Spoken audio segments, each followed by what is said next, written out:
Um, Today is class 31 of 32. There's actually going to be like 35 total classes, but categorized as classes per topic.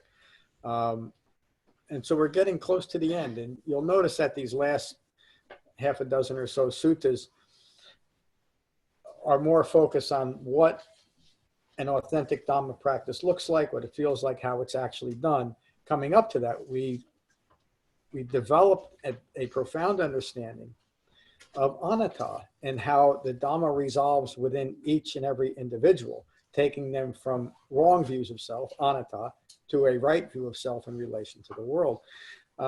This sutta, the Adittapariyaya Sutta, known as the Fire Discourse, one of the most famous suttas, often mischaracterized. This is the third sutta that the Buddha ever gave.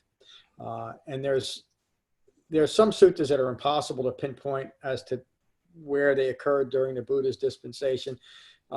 Many of them we can kind of get an idea based on who's there and perhaps from the geography. But we know that this is the third discourse. The first three discourses the Buddha ever taught, the Dhammacakkappavattana Sutta, the setting the wheel of truth, setting the very first teaching, establishing the Buddha's context of Four Noble Truths, following his awakening to dependent origination. From ignorance of Four Noble Truths comes all manner of confusion, delusion, and ongoing stress and suffering. So he taught that Dhammacakkappavattana Sutta to the 5 friends who he had been wandering around northern India with, studying all the different dharmas. And you've heard the stories of the Buddha's recounting of that, how he mastered these teachings and then almost immediately dismissed them as simply not leading to his goal of understanding the nature of self in relation to the world. They all professed magical, mystical, speculative establishments as a substitute for developing a true awakening of what a human being actually is. In other words, their dharmas, just as common today as they were then, negate the fact that human beings are mental / physical human beings, and all of these speculative and imaginative planes that many dharmas point us to only include mentality or some type of spiritualism. In other words, there's no more human being left in any of these things, no matter how you want to classify them. It's annihilation of the self rather than an understanding of self. And it's so popular because of this underlying self-loathing that arises from a misunderstanding of self. I won't get too deep into that. The next sutta the Buddha taught then was the Anatta Sutta. We studied this early in our study here. That now explained to these 5 friends that he had studied with all those years, those 6 years out in northern India and southern Nepal, studying with all these different teachers, because he noticed the confusion that was arising within this small group in their discussions. And they couldn't quite place the self in the Buddha's Dhamma, because everything they learned up until that point, again, much like today, is that there's no such thing as a self, or that the self has to be embellished in some form into another realm in order to have any kind of peace of mind. The Buddha rejected that out of hand, and all of his teachings show that, and the Anatta Sutta is just a simple and direct teaching on what arises from wrong views of self in relation to the world. And so now we're at this third discourse that the Buddha ever gave. This is about a month after his first teaching. There's now 1,000 folks in attendance, 1,000 disciples hoping to learn his discipline. And the setting is even interesting. The Buddha uses the analogy of a group of firework worshippers to teach how the passions of self, of maintaining a self, rooted in ignorance of Four Noble Truths, create all the suffering in the world. And so we often talk about developing this passion. So developing this passion for maintaining wrong views of self is really a key to the Dhamma. But first we have to recognize how we form those, and not in an analytical way, how we form them, meaning know that we did it, that we're living a fabricated existence, And this sutta points to let it go. It doesn't talk about any kind of special powers that are needed or a special favor from any disincarnate being, a god or a goddess or any type of diva. Through the Eightfold Path, we end all wrong views of self and liberate ourselves. I'm going to read a bit of the introduction. I usually don't, but this is just so brilliant that I'll read it. About 1 month after the Buddha's first 2 discourses, he presented the Fire Discourse to approximately 1,000 followers. Upon hearing this short discourse, most of those in attendance awakened. And some would say, well, that's impossible. In fact, most of modern Buddhism is presented in a way that says, forget about awakening, just keep doing it. Awakening is impossible, or it takes so long, it's many, many eons in the future. Siddhartha Gautama never, ever taught that. When you think about it, there can be nothing more cruel than to say, I have an answer for you, but you can't achieve it. He didn't teach that. He taught a human Dhamma for people to awaken in this lifetime. All that they have to do is take to it. And we're an example of it, both us here in this room and those folks online. We're developing the Dhamma. We talk often about how we're experiencing it. We're noticing, Tim just brought up a very important insight that he had. Maybe he'll talk about it later. Just how the practical aspects of understanding the manifestations of ignorance, recognizing it, and simply abandoning the underlying cause. At that time in northern India and Nepal, there were various cults who engaged in ritualistic worship, sacrifice, and other mystical practices. One of these cults was a popular fire cult devoted to rituals using fire. The Buddha used the fire worshippers as an analogy to how individual personalities worship what contacts the senses. So you're gonna hear again about the 6th sense base and how recognizing contact with the external world, which also includes fabricated ideas. Contact with our 6th sense base is either going to reinforce ignorance, or if that 6th sense base is settled, well concentrated, and has integrated the refined mindfulness of the Eightfold Path at that point of contact, then Dhamma can be practiced. It's the only place that we can practice Dhamma, and we can continue to incline our minds towards awakening. And this really gets to the heart of the matter, and you've heard me say it over and over again, the only place that Dhamma can be practiced is right here, right now, with the mind united in its body at the point of contact. As human beings, our point of contact is the 5 physical senses and the 6th sense of consciousness. And you remember many of the suttas that we touched on, how the Buddha refers to each one of the senses as having its own particular type of consciousness, meaning the eye has its own consciousness. And when you think about that, we are feeding our consciousness. When we look at something, we look at a beautiful rose or a beautiful baby, and we respond to it, however we respond to it, through consciousness. And if that consciousness is rooted in ignorance of 4 noble truths, then what we're interpreting through the sense is going to be fabricated and not rooted in reality, even if what we're seeing is an actual physical object. And the same is true of the other senses. If we're interpreting things through a fabricated sense, then the interpretation of that event or object is going to be fabricated. Make sense? But that very same mind, when it's resting in the wisdom of the Eightfold Path, is simply seeing things clearly. And because that mind is rooted in understanding, there's no reaction no matter what's occurring. Whether it's a beautiful baby or a horrible war scene, it doesn't matter, because it's all simply part of stress and suffering. It doesn't mean we might not approve of what's occurring, being caught up in a war, but we accept it simply because it's what's occurring. It's another key to the Dhamma. How could we not accept what's unfolding in our lives? It's already unfolding, but yet we don't. We get caught up in a mind that is thrown to the past and thrown to the future, and we're never here present for what's occurring because we're using our 6th sense space for avoidance and continued fabrication. We're using our 6th sense space to ignore our own ignorance rather than incorporate the Buddha's Eightfold Path and awaken. The Fire Discourse presented below is a brief but insightful look at how the physical senses, interpreted by the intellect, reinforce the belief in self. Again, saying what I just said, but I'll just make it a little bit more concise. If we don't know what we're looking at, we can't make any sense of it.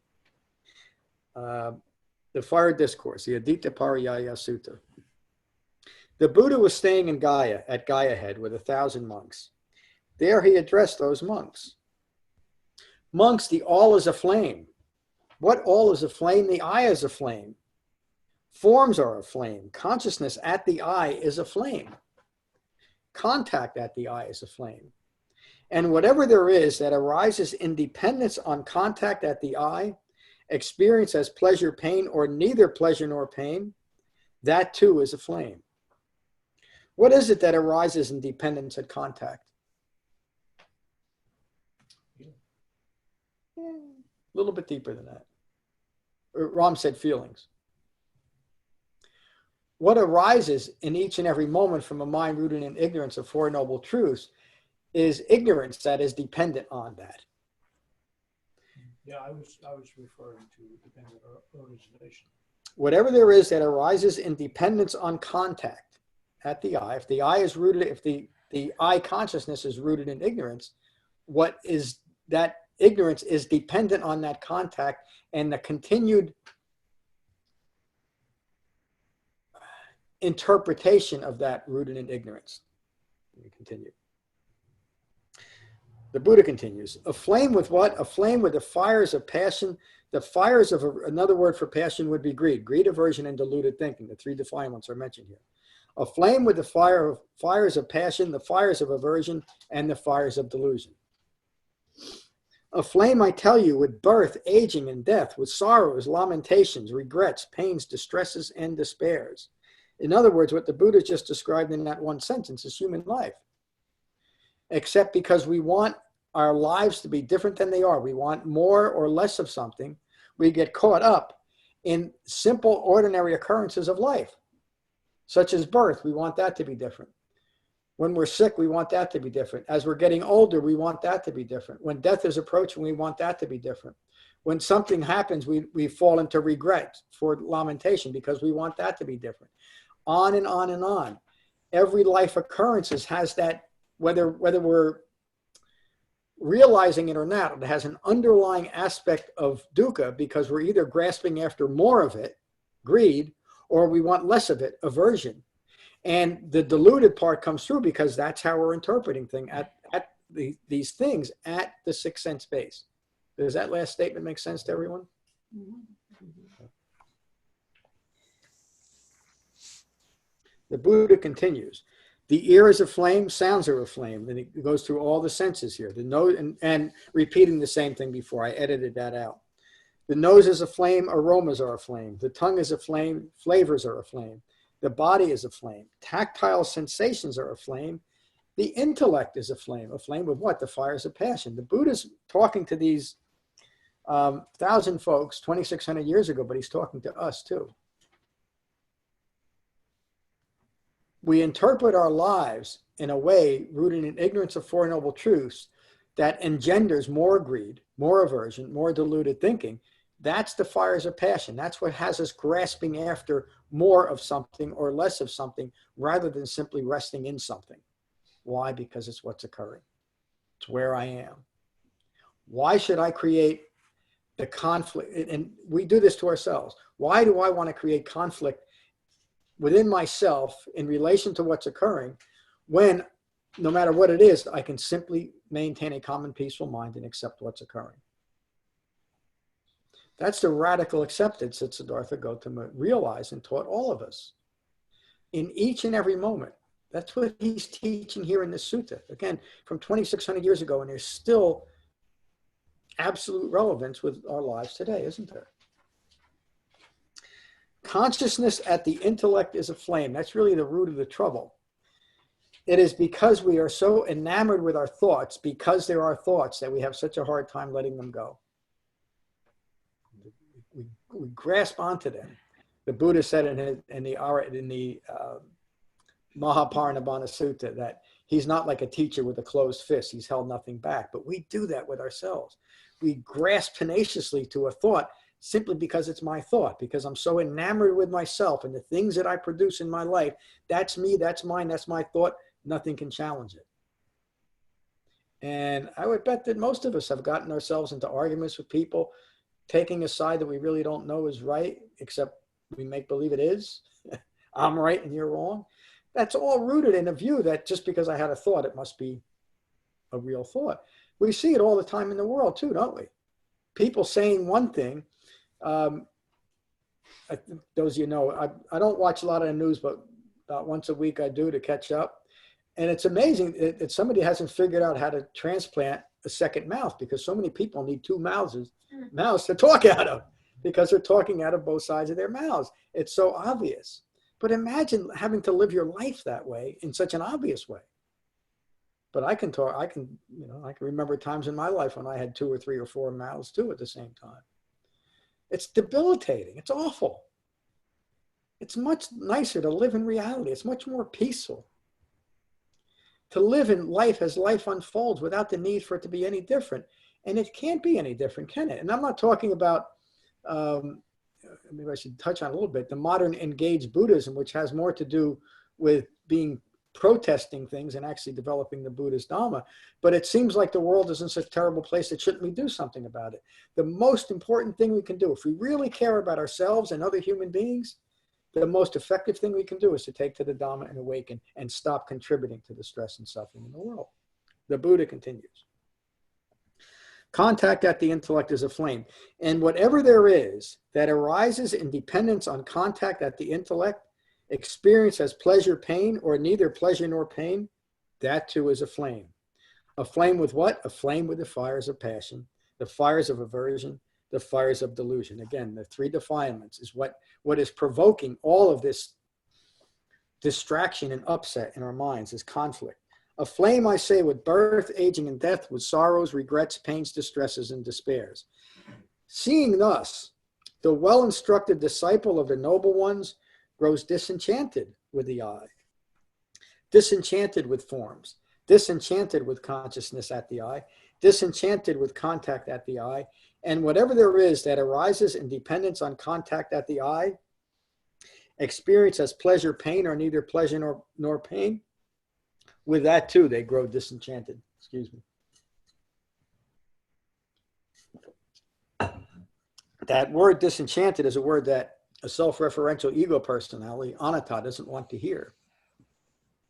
We don't want to become disenchanted. In fact, we think that there's something wrong with becoming disenchanted. Many people, when they hear that, think that the whole point of life is to remain enchanted. I bet you some of you have felt that way or thought when you first heard this. It's kind of the opposite of this pernicious way of that we should always be looking at life from a positive view. There's nothing more cruel that's entered the human lexicon than that idea that everything must be seen as positive, because it isn't. And when we maintain that view, this pernicious positive view of things, we are simply continuing our own ignorance. Much better, much more realistic, much more awakened, much more mature to simply understand that dukkha occurs. As a consequence of having a human life, there is going to be sickness, birth, aging, sickness, death, sorrow, regret, etc. The whole mass of suffering. There's nothing personal about it. That's again, the underlying essence of the Buddha's Dhamma is there's nothing personal. Stop taking it personal. Stop making everything personal. Stop the I-making. Realize that we're doing it to ourselves through contact at the senses.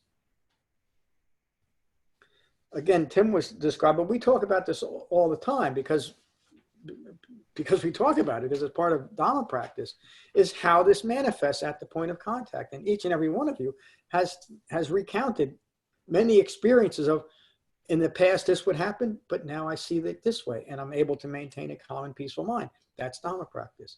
You're regaining control of your mind. As the Buddha said in the Vipassana Sutta, you're gaining the ability to think what you want to think when you want to think it. Isn't that remarkable? Regaining control of our minds. With that, they grow disenchanted. They grow disenchanted with the ear, disenchanted with the nose, disenchanted with the tongue, disenchanted with the body, disenchanted with the intellect, disenchanted with ideas, disenchanted with consciousness at the intellect, disenchanted with contact at the intellect. And whatever there is that arises in dependence on contact at the intellect, ignorance, experience as pleasure, pain, or neither pleasure nor pain, they grow disenchanted with that too. It's such an important word because it describes what happens to Anatta, to a mind rooted in ignorance of Four Noble Truths. We become enchanted with our own views, our own fabrications. Enchantment implies magic, doesn't it? It implies mesmerizing ourselves. And that's just what we do. There's a line in the Truth of Happiness book that states that we're playing this magical game on ourselves, but we don't realize we're the magician. But just like a magician can reveal his tricks, we can do it to ourselves. The trick is to understand that we've done these things to ourselves. Remember the Salatta Sutta from a couple weeks ago? Out of ignorance, period. And why is that so important? Because we don't take that personal. And as we understand the roots of our own ignorance, we start developing a calm and peaceful mind with the outer world because we realize that other people are rooted in the same ignorance that we are. So those people that we may have generated strong feelings such as hatred and revulsion for, that even that calms down because we realize they're just rooted in the same ignorance we are. Why hate anything? Why love anything? Why not just be at peace? And a couple of weeks ago coming here, I just mentioned to Lorna that I don't see any good at all in the world. And I don't see any bad in the world either. To me, that's the most remarkable achievement in my life. Honestly, the profundity of it almost brings me to tears because it's what I was looking for my whole life. I didn't realize it. When I was younger, up until 8 minutes ago, I thought my life was about chasing after everything that was good. First, I have to identify it, don't I? Then I have to attach myself to what I think is good. Then I have to go after it. I'm no longer in my body. And at the same time, I'm realizing all the things that are bad that might happen to me. And I better protect against that. Again, I'm out of my body. How the hell am I going to get back into my body thinking like that? I can't. Unless I have a way of practice that unites a mind and its body by depersonalizing each and every experience there is, by becoming disenchanted with everything. Once I'm disenchanted with everything, I'm in peace with everything. And go back one line just because it feeds the next sentence. And whatever there is that arises in dependence on contact at the intellect, experience as pleasure, pain, or neither pleasure nor pain, they grow disenchanted with that too. Disenchanted, they become dispassionate. Dispassionate for what? Dispassionate for maintaining fabricated views, because that's what passion for life is when it's rooted in ignorance of Four Noble Truths. It can only be a deep and use the word again, pernicious passion for maintaining those views. It seems at times that we're very alive, we're inspired, don't we? That type of inspiration has led many people down a very horrible road. Sorry about that. Disenchanted, they become dispassionate. Through dispassion, we are fully released. The translation is they are fully released. When fully released, there is the knowledge that we're fully released. So people ask, how do you know? How do you know if you're awakening? How do you know if you've awakened? You know, because you're fully released. When the Buddha described his awakening in many different suttas, he said that there's nothing left within me to provoke further ignorance, meaning he has emptied himself of ignorance. The true meaning of emptiness in the Buddhist Dhamma, emptying ourselves of ignorance. There's nothing left to provoke greed, aversion, or deluded thinking. Fully released, he discerns, he understands that birth is ended. The holy life, I usually retranslate to say the integrated life, meaning integrated with the Eightfold Path. The life well integrated has been fulfilled. The task is done.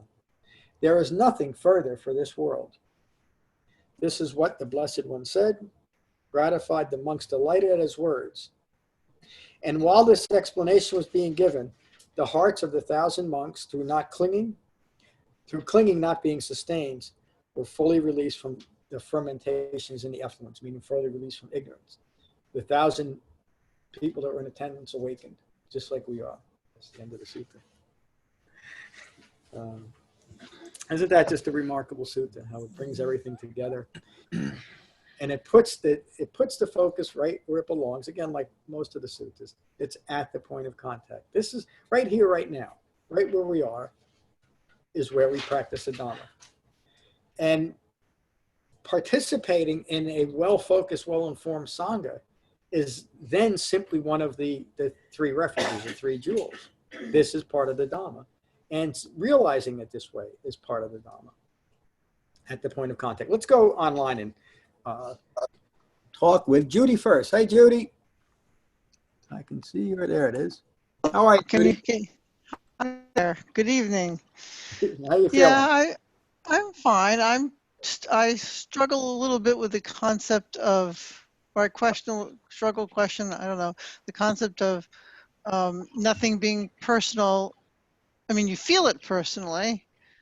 It may not, or the completely being completely dispassionate. I don't quite get exactly what that means, because I get when you're talking about being stuck to ideas and all that kind of thing, and wishing things were another way, and being here and now and dealing with what is in front of you. But to be completely dispassionate is that doesn't ring with me yet. Have you had, and I know you have, Judy, because you talked about it, you've had moments of peace and calm during your meditation? Yes. That's dispassion. One of the reasons why the Buddha taught jhana meditation and nothing else is because in a proper jhana meditation, you actually get the experience, although usually pretty brief for beginners, of what it feels like to be awakened. That common peace that you're establishing in meditation is the common peace of an awakened human being, someone who is dispassionate in that brief moment. And that dispassion only builds as you continue to develop the Dhamma practice. So I would say keep going. Okay. It's just the way it is. I'm glad you joined us tonight. Thank you. Who's next? Jane, how are you tonight? Wait a minute. There you are. Hi, Jane. Hi, John. How are you? Oh, I had a busy day today. We had our Christmas program at school, and the kids did a wonderful job. But it's so nice to now have the refuge and peace of the Dhamma. Yeah. I'm glad you joined us tonight. Those members of your sangha that you haven't met yet, we're glad to meet you the other night at our dinner. Glad to meet them. Thank you. Matt has his Qigong class this Saturday, just so you know. I think you know already. I'll see you then. Thad, how are you? There you go. How are you, Thad? Hi, John. Doing fine today. Like this sermon, the fire sermon, one thing I can relate to what someone said, though, is about the dispassion. The way I look at it is in meditation, those times when when you're just paying attention to the breath and the sensations, there's a little bit of space opens up there, and it gives you sort of the space and the time, maybe not the right word, but for that dispassion to come into being, where you're not always following a sensation and a thought moment to moment with a reaction. And that happens, in meditation. It gives you a chance to do that. Yeah, and again, that's the point of, well, it's not the only point, but that's one of the points of meditation, to provide us the actual experience of what it feels like to be awakened, to have a mind that's calm and at peace. It's just a matter of further development. Again, if we're using some other meditation or visualization or contemplation practice, it doesn't provide that deep concentration to develop this passion. In fact, it usually encourages passion. So it's just that way. So I'm glad you joined us tonight, Dad. Thank you. Terry, how are you? I'm doing wonderful. Thank you. Good. What did you think of tonight's sutta? I really enjoyed it. Thanks for having me here. I appreciate it. I enjoyed the sutta tonight. I've enjoyed the whole travel. I kind of caught up with the whole structured study, and just in a short amount of time, in the couple of weeks that I've been digging in, I noticed that I've had a more calm and peaceful mind, you know, versus the 20 years of traveling the multiverse and every other woo-woo place that I've been, you know. So Yeah, I definitely, yeah, it was kind of like part of the Apollo 13 crew that didn't make it back yet. So I'm glad to return. You're back now. Yeah, I'm back better than ever. Yeah. So yeah, no, I think that in terms of the practical application, that's why I didn't jump in, you know, right away. Even a couple weeks ago, not so much I wasn't catching up. I was like, okay, so is this just another teaching? Am I on to the next, you know, shiny object? So I wanted to come and see for myself. And Yeah. I've really put in a focused effort and intention to do it, not what I thought to be my way, or take a little bit from here and a little bit of there. And, you know, that's a lot for me because I've been, you know, from one to the other, but I was like, you know, I want to see what an actual awakened human being taught and just put that into application. Yeah. And I know from my own experience, it's been calm and peaceful, and it's given me wisdom beyond anything that I've ever experienced before. So I thank you for bringing that all to us and having me here. So it's been a great journey. Appreciate it. Yeah, that is for me too. I'm so glad you joined us tonight, Terry. Was he referring to me when he was talking about that bright, shiny object? You have to wear a hat. The only thing that I want to make a point though is that if anybody ever sees that I'm going to become potentially fully awakened, can you warn me if there's any cows? Because I read a lot of suttas with cows. That's my only concern. Move! We have a lot of them in Texas, so I'm. Good evening, Helen. Good evening, John. Good evening, everyone. It was a wonderful dinner we all had. Yeah. And there was a chance to be together with all the groups. I'm going to take noble silence. So glad you're here. Good evening, Lorna. Good evening. Just a wonderful sutra, and we enjoyed listening to it again.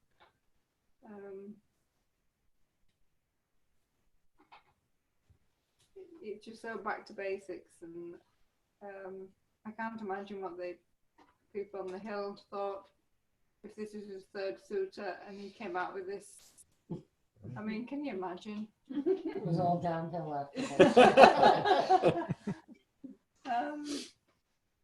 Anyway, he did. So, but anyway, that's all I have to say. Thank you. Thank you. Good evening, Ram. Good evening. Yeah, this seems to be the first sutta where he starts expounding on the dependent origination. He hits the first part of that pretty hard. So it's good to see that. I'm always like looking at like how did all this, you know, how did all this come about? You know, to see the Gara Sutta is great to just see, okay, this is what happened inside, and then he goes out into the world and starts teaching. And it seems that the whole teaching is kind of evolves over time. Oh, yeah. Parts of it in and sees how people react to it. And you know, again, as with all the other, you know, old-timey, actually even the primary suttas, this time there's a lot more in it than even what's the last time I heard this one, maybe 6 months ago or less than that. There's still way more depth in it, and especially going through the whole series now, seeing how it ties into a lot more. I used to think that this was like a fairly simple sutta. Not at all. But the Dhamma is like that. The more you understand the context, the deeper you're able to apply these teachings. And this is, you know, just another good example of that. You know, and the most of the suttas, we've talked about this before, and I've said most of the suttas are situational, meaning the Buddha's responding to the needs of people in front of him, and that's what brings up or provokes any particular teaching. And this is just another good example of it. He taught the Four Noble Truths. He noticed people struggling with the idea of what am I? You know, how do I fit in with this? And that led to, well, you fit in with this because of your own self-referential, passion-filled views. And these first three discourses are really a total Dhamma teaching, but of course, we don't want to constrict ourselves to just these three because we have 80,000 of them too. And we see different things. You know, some suttas are more important to other people because it relates to the way they're holding in mind the Dhamma, or even at that present moment. A year ago, this sutta might not have meant much to some of you, and now it does because you've developed a context in which to apply it. That's how the Dhamma is. That's what the study part, or the middle jewel of the triple refuge, the three jewels is the studying the Dhamma. Thank you. Okay, good to see you. I'm going to take noble silence. I'm glad you're here. Hello, Tim. Hello. Yeah, it's very cyclical. You know, it's no big surprise that the sutta covers bases it from the second noble truth, and then goes into dependent origination, and then ends up with self-referential, you know, dispassion and disenchantment and all those things. And we were talking at the dinner we had. We were talking about the past, present, and future. We were talking about that topic within the Dhamma, and you know, the present is the very smallest, minute period of time. And everything else is seen, but yet when the self looks at the past as so small and the future, but the present today, when it's not today, it's now. And that ego just wants to just reinforce everything in that moment. Yep. For future desires and future things. And it's hard to wrap around it, but it's getting more clear for me. And like you had mentioned, I mentioned it earlier, you know, I was able to really practice, you know, sutta at its core on Saturday, and when in the past I may have prolonged my suffering by throwing the second arrow in, but instead I just accepted it and moved on, and I had a pleasant day, even though it entailed driving for 8 hours in the rain. But it was fine. It really was. I really was listening to music and just whatever. You know, with no reason to do that. And you know, with the ego, you know, if you let it go, like, you know. Tim, you described it perfectly, including if you let it go. It's our choice if we're going to let it go. If we're going to give up if we're going to lose our minds again to something that is fabricated, even though it's me.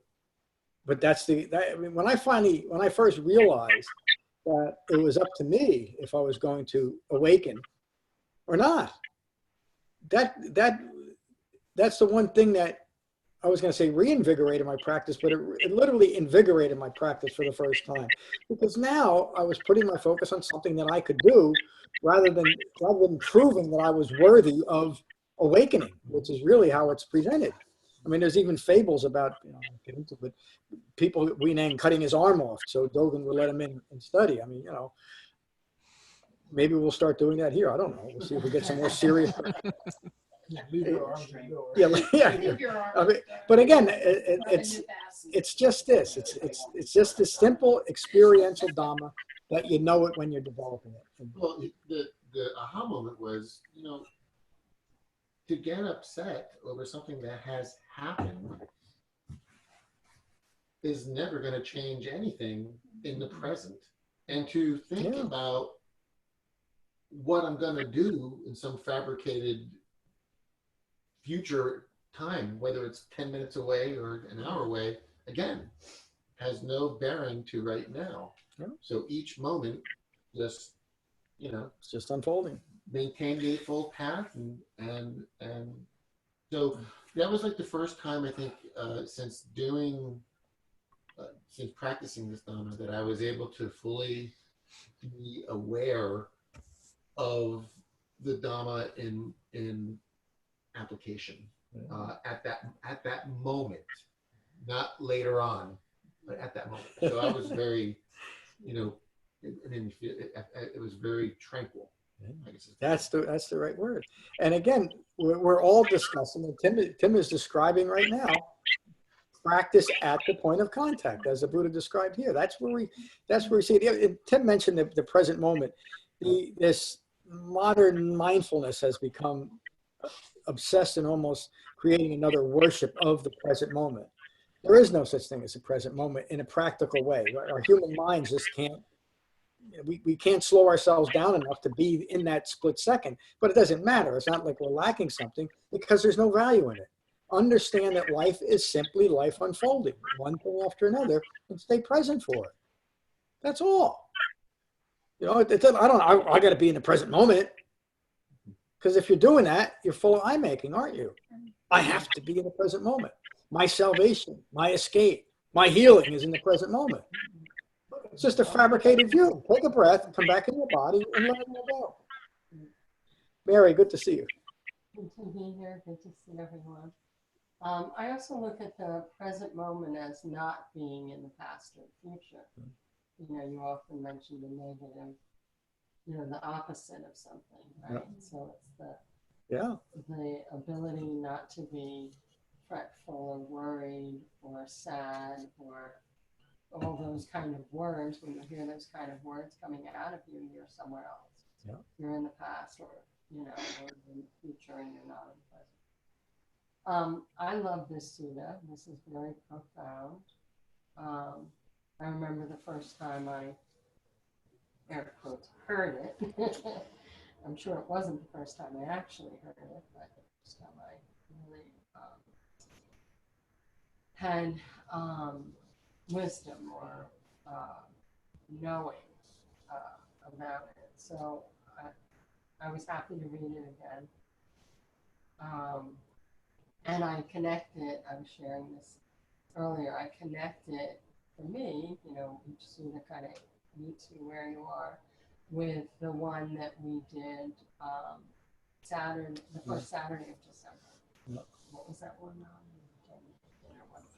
I forget the name of the sutta, but anyway, the simplicity and the directing of the reinforcement of the aggregates and at the point of contact, and that's where all the disconnect needs to happen in order to stay in the present moment. That's where the abandonment and the dispassion is not with life, it's the dispassion with the aggregates and what's going on at the point of contact. Yeah.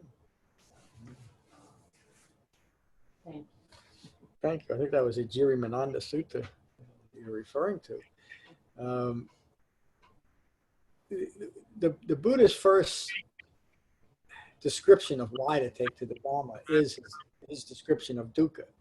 And what he describes as dukkha, we talked it all over and over and over it, but he's simply describing the consequences of having a human life. If you have a human life, it's going to be like this. It's going to be prone to stress and suffering. If we stop taking it personal by sticking the other arrow in, then no matter what occurs along that continuum from birth to death, we'll be peaceful and calm. That's all we can ever hope for, and that's the best human life we can have, isn't it? David, good to see you. I'm glad you're here.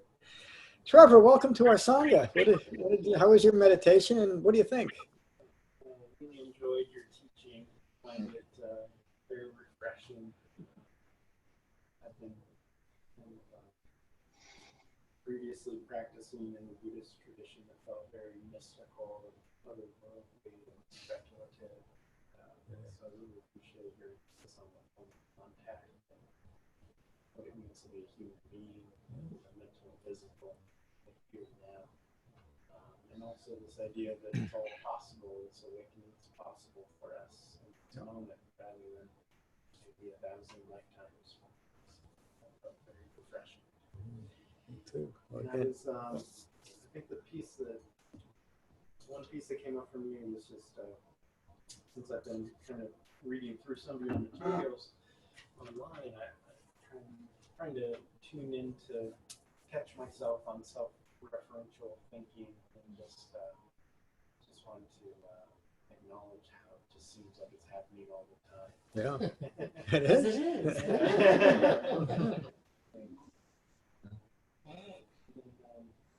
I was thinking about the first person online to comment. Was her name Judy? Yes. She was saying it feels personal, and how do you not take it personally? And I was just kind of reflecting on her comment, and also thinking about Tim's point. And I was wondering if that first arrow, pain or pleasure, does have a feeling tone to it. That's when to place this question. But we don't need to take that first arrow personally because it's almost automatic or it's out of our control. Is that maybe a way of reconciling? Yes, that's a part. And what you're, I know you probably haven't read this, and you certainly haven't heard me teach it yet, even though I teach it often. You're referring to the 4 foundations of mindfulness, which is the Buddha's, the beginning portion of the Satipatthana Sutta is the Buddha's description or instruction on how to meditate. And just as in that sutta, we notice that feelings arise and pass away, come back to our breath. Thoughts arise and pass away, come back to the breath. Somebody hits me with an arrow, it's a feeling. It arises. I mean, again, I don't say don't take care of it. People tend to go too far with these things. I've been hit by an arrow, take a breath. It's the same thing. Again, that simple act of right meditation, jhana meditation, encompasses what it means, what it feels like to be awakened. And then it's just a matter of continuing to do just what you're doing. Let's continue with this practice. There was something else I wanted to mention to you, but I can't think of it now. I might before you leave.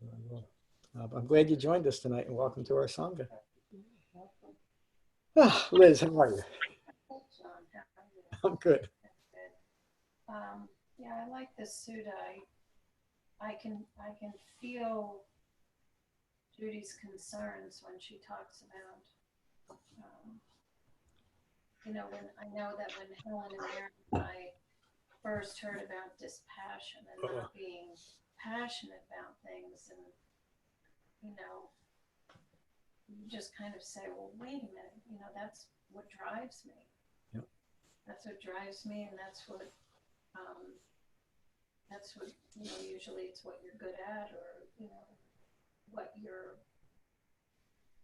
your focus is, or and so it feels really personal, and you spend, and I've said this many times before, but you spend so much of your life defending this that it does feel a little bit like, and you used the word annihilation, John, but it feels like how could I possibly not be that important, How is that possible? Especially me. Yeah. Especially me, everyone. Right. I mean, all of you can let go of self, but I'm not. But it's a really, but it's so interesting to do it. Yeah. You find yourself, I went to a funeral and a wake this weekend, and a very sad situation, but I have to say that the practice just really helped me get through it in a way that created less suffering for my friend who survived her husband and myself. It just really, and I didn't make it about myself, like my sorrow and my, my distraction and my, maybe some anger about the loss of someone, or, all the things that go along with someone passing away. But to be able to just, even waiting to greet her online, being able to go back to the breath and not take it personally, and being able to focus appropriately as you go through that whole process. This practice really has helped me a lot with all of that, of call dispassion overreaction to things. Call it, Yeah. just being able to, have less drama in my life and less high highs and low lows. So thank you, John. Wow, thank you. You said so much, and it was somewhat obvious the struggles that you were all having with this passion. I think Helen expressed it clearly more than once of just her own struggles with, shouldn't my life be like this? And as you all stayed with it, you realize that's just the stuff that keeps you out of your own life. It doesn't mean that life isn't wonderful. And getting back to what Judy said and what keeps coming up, the way to start developing dispassion is by developing dispassion. And the Buddha talked about, and often when he's in the Dukkha, in all the Dukkha suttas, I think all three that we touched on, that he goes through this series of the problems of sensuality, and then he concludes by always saying, sensuality is just sensuality. It's just what we have to deal with. But it doesn't mean that it's beyond us. It's right in front of us to do that.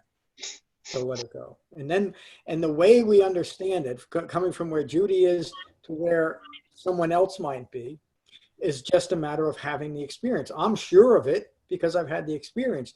Judy hasn't had the experience yet, but she will, and then she'll know what she'll be the answer to her own question. Because there is no, my answer to Judy is pretty disappointing, isn't it? Keep coming. But that's the truth. But this is where the sangha comes in and the importance of a well-focused sangha, because we're all telling Judy and anyone else, hey, this really works. Listen to what I have to say, all of us. Maybe one of these days I'll ask Terry if I can. He sent me something in an email about this sangha. And Terry, can I read it? I'll ask you because you may not want me to. He might not want to say no. Yeah? Okay. Go for it. Thank you. I will at the next class. But he's not the first person. He did use some very beautiful words about what we're doing as a sangha. It's not just me. It's not this shiny object in the front. Oh boy. Yeah. Oh boy. I'm trying to say goodbye. Look what you created, Terry. Hey, lots of flavor there. This is the Buddha. Nobody would know who Siddhartha Gautama was if it wasn't for his sangha. We wouldn't. Nobody's gonna know. Faded into the hills, and Yeah, it would have been just some guy that was fortunate enough to figure it out. But it's the sangha that keeps us going. Remember the I can't think of it, Upada Sutta. The Buddha teaches Anatta, that same thing. It's all happening here. Thank you, Liz. Karen, good to see you. I'm sorry you had such a difficult couple of weeks. Thank you. It's wonderful to be back here. Yeah, it's wonderful to have you back. Thank you. I loved, I really appreciated what you said to Judy. Keep coming. It helps me.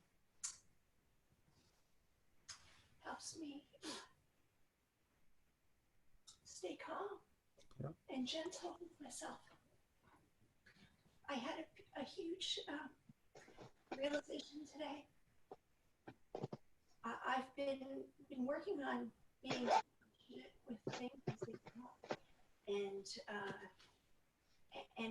I hadn't realized this one giant aspect of my life I wasn't working on that with. I've been working on healing myself holistically of MS. And ever since I was diagnosed with it, a couple years ago, I immediately strongly knew I was going to heal myself. Just knew it. There was never something in my mind that said I wasn't going to. And I was on the journey, and recently these health issues came up,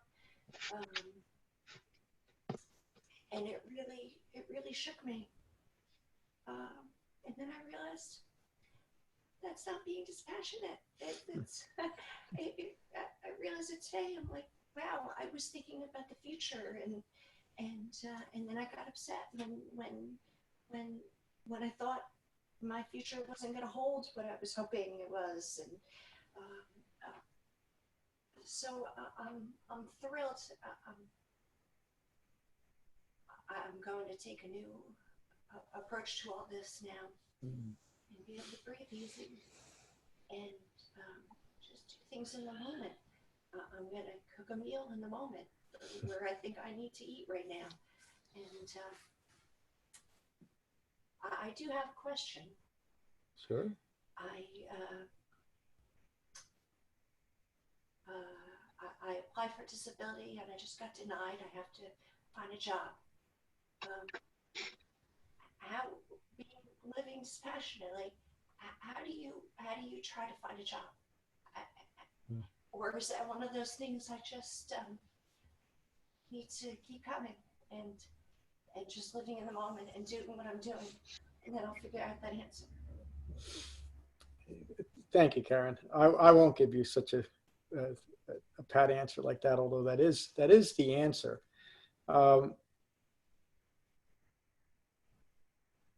The being denied for disability, that comes under the first noble truth. Right. Dukkha occurs. Yeah. And it doesn't sound like you're, I mean, I'm sure when you opened the letter or got to whatever it was, you took it personal. How could you not? But the Dhamma allowed you to take a breath and come back into your body, and it allowed it to dissipate. You didn't spend a day, a week, months, years fighting it in your own mind. That was the first step in your own true healing. And then how do you go get a job?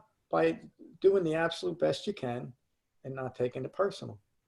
Because even getting a job isn't personal. It's not thinking about the future or You do. passions and... We don't lose practical control of our minds. In other words, I'm assuming that you're not a trust fund baby and you have to work. Correct. And so there's a natural tension related to dukkha because of that. But the more you're just living in the world, the more you're able to stay in this present moment and see things through right view, the less desperate that the search for a job will be. And it doesn't mean you're not going to have difficult moments in that. And probably, if you don't get the first job and you get rejected, it's going to hurt. But you have the tools to not continue to lose your mind over it. When you lose the job and it hurts, don't take it personal. And you mentioned something earlier. That's being gentle with yourself. This is not a magical way, and I know you're not talking about this, but this is the problem with modern Buddhism, modern spirituality. We see it as a way of negating something that is inherent in having a human life. Dukkha occurs. In your case, it's occurred with MS and disability issues and job issues, but everybody has stuff. It seems personal to you because you are, in one sense, rightly so, taking it personal, and now you're not taking it too far. You're getting hit by the first arrow, but you're not sticking the second arrow in, or at least you're not sticking it in too deep, which is an improvement, isn't it? And now, and the most important thing I can tell you, and people hear me say this over and over again, is simply continue to be gentle with yourself. Okay, thank you. And that's the key. That's the key to all of it. Thank you. I'm so glad you're here tonight. Michael, good to see you tonight. Thank you, John. Just Karen. Karen, I'm sorry, I forget everyone's name here. Me too. It just, whether this helps you or not, but I'll say it's not who you are. It's not what defines who you are. It's something that has happened to you, but it's not who you are. If that helps at all. I've gone through a couple of these things here. I hope this will only take me about an hour and a half. Want to just make this Saturday's class? We all get comfortable. We got cushions and pillows.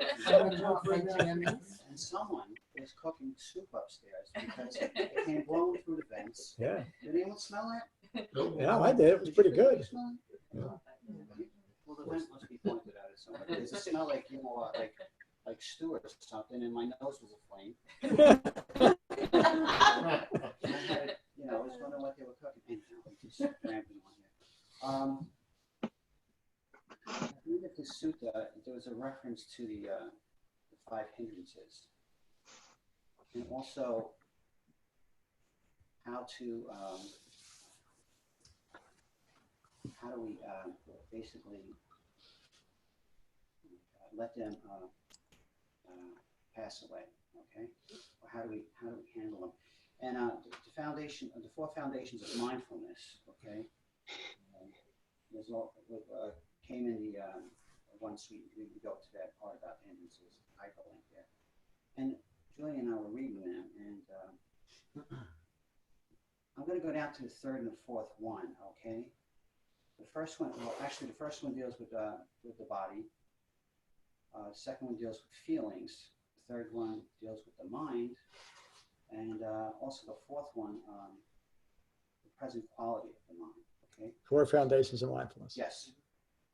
So, in the third one, the Dhamma practitioner remains focused on the mind, mundane, ongoing consciousness in and of itself, always ardent, alert, and mindful, while putting aside greed and aversion with reference to the world. Focused on the mind is concentration. Now we're all developing concentration with meditation. So that's where what I'm discerning from this. Am I right here, John? Or Almost a little bit of a fine point. Focus on the mind in and of itself simply means just that. This is the quality of my mind in and of itself right now. yes. It's total acceptance. Even if that mind at that moment is agitated or elated or fearful or resentful, in this present moment, Yes. this is my mind in and of itself. I don't need to embellish it. I don't need to analyze it. I don't need to pick at it. All that I have to do to maintain a calm and peaceful mind is to accept what's occurring. That's helped me enormously, being at peace with less than a peaceful mind. When you said that one time, that really it was very useful for me. It was a big change in that self. That's why when I always have less than a peaceful mind, I remind myself of that in itself, and that's skillful, very skillful for me. That's the fourth. Thank you. That's the fourth foundation of mindfulness, and I've said it a few times.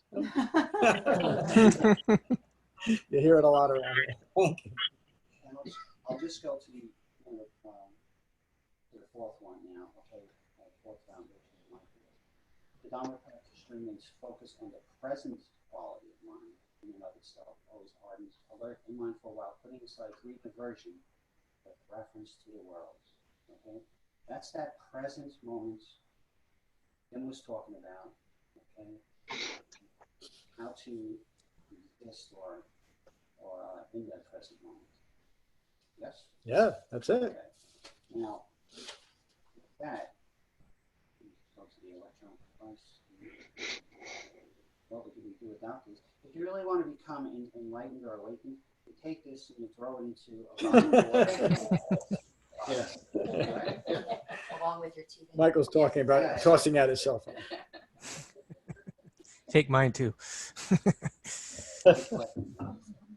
I couldn't record these things without the cell phone. What does that tell me, John? What does that tell me? I want to joke. Anyhow, listen, this is really actually good, and I've read this before, but this kind of gives me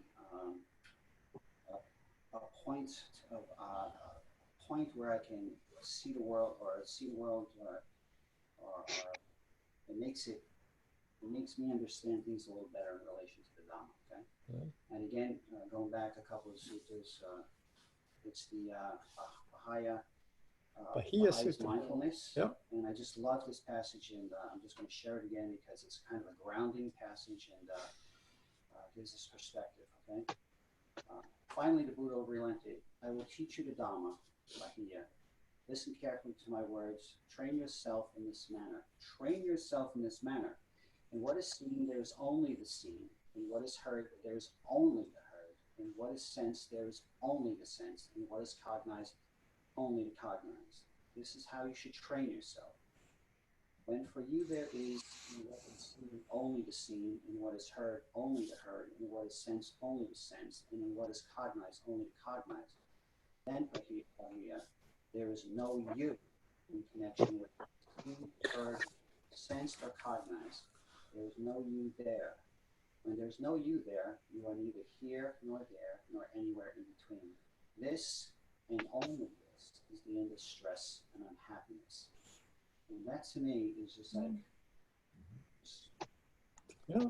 stopping the world from movement, and it's living in the present moment and not being entangled with it. Yeah, and that's the same thing the Buddha taught in this sutta, isn't it? Which is the same thing he teaches in all suttas. Nice summary. It's kind of like an easy to understand summary of what was going on in this. Yeah. That's why I don't think there's a retreat that's going by that I haven't fit that in, even though it's never on a schedule, because it's just such an important sutta that encompasses everything. It describes what we do. Thank you, Michael. Just about, yeah, not me, but most people can. Hello, Peter. Hello, John. Thank you very much for the teaching, and thank you for everyone's comments. And noble silence. There's no need for me to say anything else. I'm glad you're here. Yeah, what a wonderful sutta. Any of you folks online have anything else you'd like to add? No? I'm glad you joined us. We finish as we always do with Metta, and just some scheduling stuff. Saturday is going to be the first half of the Anapanasati Sutta that will conclude our study. The following Saturday will be the second half because Tuesday is Christmas Eve. We're going to have a class that night. I know most of you will be busy, but me and Lauren are going to be here at least. And I have two great suttas that the Buddha teaches a young child at 7 what the Dhamma is, and then there's another sutta where that young child describes his awakening as an adult. And that young child is the Buddha's son. So that's Christmas Eve, trying to get you. And then I put out in the newsletter that we're going to start the Truth of Happiness course January 7th and do different classes on a Saturday. In other words, go through the 12-week course in 6 weeks. We're not going to do it. We're going to do it 1 week. Each week is going to have one class. In other words, the same class on Tuesday and Saturday. I don't know why I thought of doing combining it. Yeah. And actually, Thad got me thinking about it too, and the rest of you, because Thad is taking that study up right now, and it would just be too compact for anybody doing it the first time. But I think it's the right way to do it. So we're going to start January 7th. Over the course of 12 weeks, we'll go through the Truth of Happiness, and then right after our retreat, I'm putting this together now. We're going to have a summer series just on jhana, just on right meditation. And I'm not quite sure how many suttas I'll have, but it looks like about 14 or so. 1,400. But that'll be a nice course of study too, as long as the cow doesn't get me. And if he does, we got teachers here to take over. So. Oh, our spring retreat is. It's on the website. You can look it up.